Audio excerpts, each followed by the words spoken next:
Assalamualaikum warahmatullahi wabarakatuh. Saya Rita Nurunisa dari IKIP Siliwangi. Izinkan saya hari ini menyampaikan materi penyusunan bahan ajar dan rubrik penilaian. Baik, hari ini saya akan menyampaikan materi terkait dengan penyusunan bahan ajar dan rubrik penilaian yang tadi telah disampaikan oleh Bapak Dr. Sihabuddin MSI di kegiatan Pekerti yang diselenggarakan oleh Aperti dan Untirta. Tujuan dari kegiatan pembelajaran kali ini adalah peserta diharapkan dapat memahami teknik penyusunan dan pengembangan bahan ajar, dan yang kedua, peserta dapat memahami pengembangan evaluasi dan rubrik penilaian. Untuk mencapai tujuan tersebut, ada beberapa pokok bahasan yang akan kita bahas kali ini. Yang pertama, teknik penyusunan bahan ajar.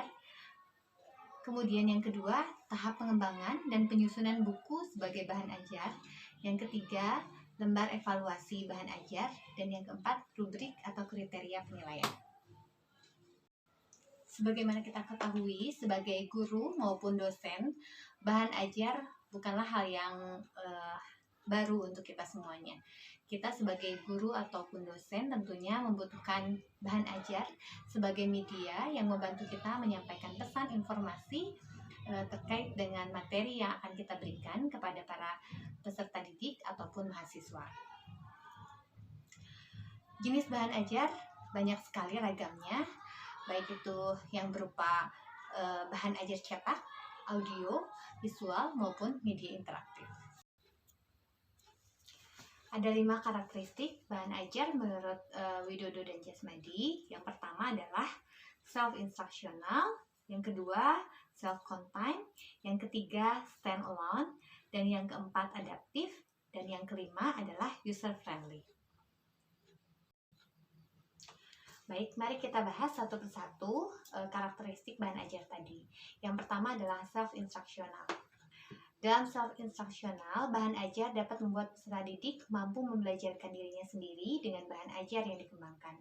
Dan yang kedua, bahan ajar harus memuat tujuan yang dirumuskan dengan jelas, baik tujuan akhir maupun tujuan antara. Yang ketiga, bahan ajar memudahkan peserta didik belajar secara tuntas dengan memberikan materi pembelajaran yang dikemas ke dalam unit-unit atau kegiatan yang lebih spesifik. Selanjutnya adalah self-content, yaitu bahan ajar haruslah memuat seluruh bagian atau konten-konten dalam satu buku secara utuh untuk memudahkan peserta didik mempelajari bahan ajar tersebut. Ketiga, stand-alone, bahan ajar yang dikembangkan tidak tergantung pada bahan ajar lain atau tidak harus digunakan bersama-sama dengan bahan ajar yang lain.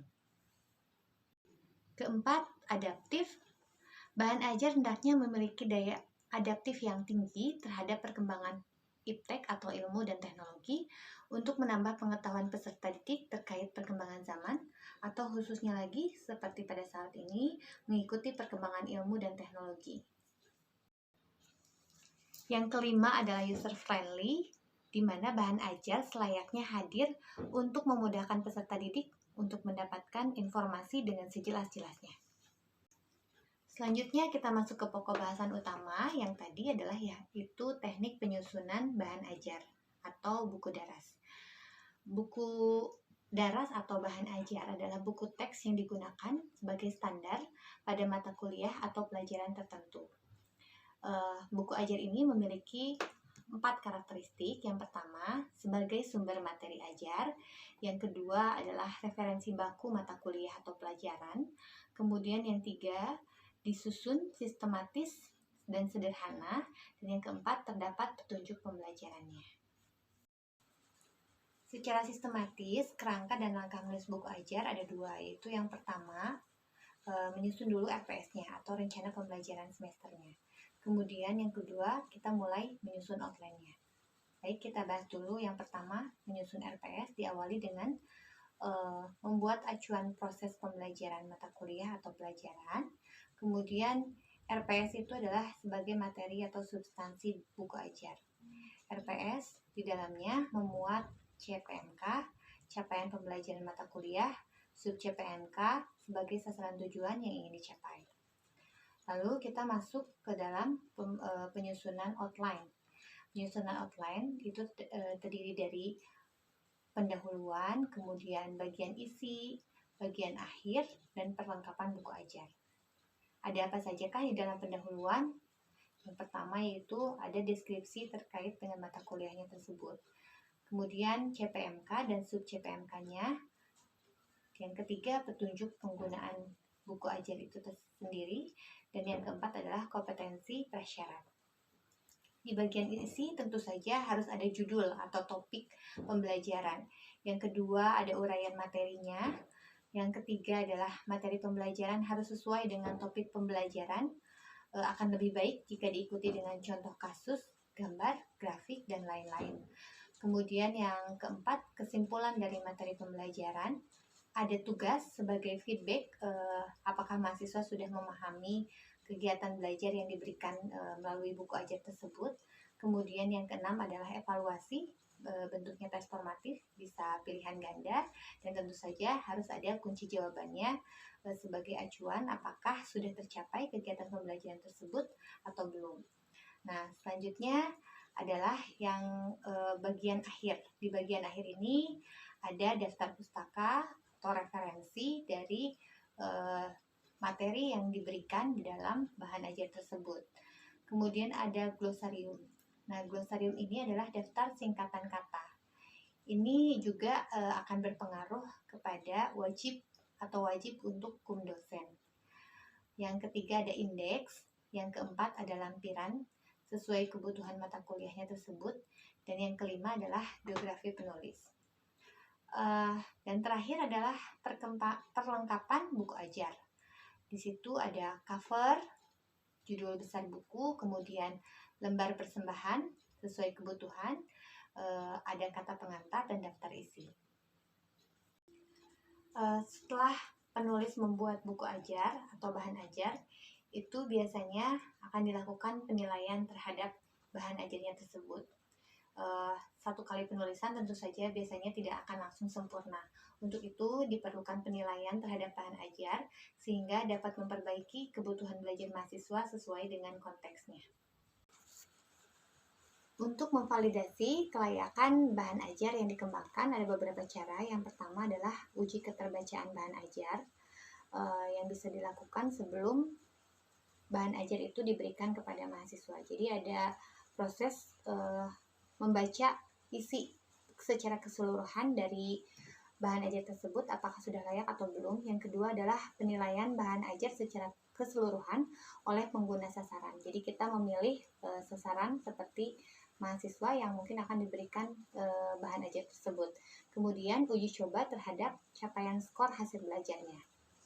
Yang keempat, komponen kegrafikan yang mencakup penulisan atau font, kemudian layout atau tata letaknya, ilustrasi, gambar fotonya apakah sudah sesuai atau belum, kemudian juga desain tampilannya. Yang kelima, variabel dalam evaluasi. Idealnya evaluasi dilakukan untuk semua aspek yang ada dalam materi tersebut. Kemudian ada kalanya tidak dapat melakukan evaluasi yang lengkap karena alasan kebutuhan atau kendala lain. Sehingga ada alat bantu dalam evaluasinya. Setiap format evaluasi memiliki fokus utama yang disesuaikan dengan alasan akan dilakukannya evaluasi dan memperhatikan media bahan ajar yang dievaluasi. Berikut ini adalah lembar evaluasi penilaian bahan ajar. Nah, dari tabel di sini kita dapat melakukan analisis penilaian. Setelah melakukan penilaian terhadap bahan ajar, maka kita bisa melakukan analisis terhadap berbagai aspek yang perlu diperhatikan dalam mengembangkan bahan ajar tersebut. Setelah itu, baru kita membuat suatu kesimpulan atau keputusan terhadap bahan ajar. Apakah sudah mencapai tingkat kelayakan ataukah belum. Selanjutnya adalah evaluasi untuk medium cetak yang dilakukan melalui peratingan. Apakah tinggi, sedang, rendah. Nah, itu dilihat dari apakah sudah sesuai kurikulumnya, kemudian akurasi dan kebaruannya, kemudian juga kejelasan dan ketepatan bahasa, apakah juga menimbulkan atau menjaga motivasi, kemudian partisipasi pembelajar, kualitas teknik, bukti efektivitas, kemudian bebas bias, panduan pengguna, kesesuaian tingkat baca, dan kejelasan pengorganisasian. Daftar isi dan indeks juga dibahas di situ. Lalu diberikan komentar setelah dibuat peratingan. Sekian paparan mengenai penyusunan bahan ajar dan rubrik penilaian. Mohon maaf jika ada kesalahan dalam menyampaikan. Semoga materi yang tadi saya sampaikan itu dapat bermanfaat. Dan terima kasih kepada Dr. Sihabuddin Said MSI yang telah memberikan ilmunya hari ini melalui diklat pekerti yang kami ikuti. Terima kasih. Assalamualaikum warahmatullahi wabarakatuh.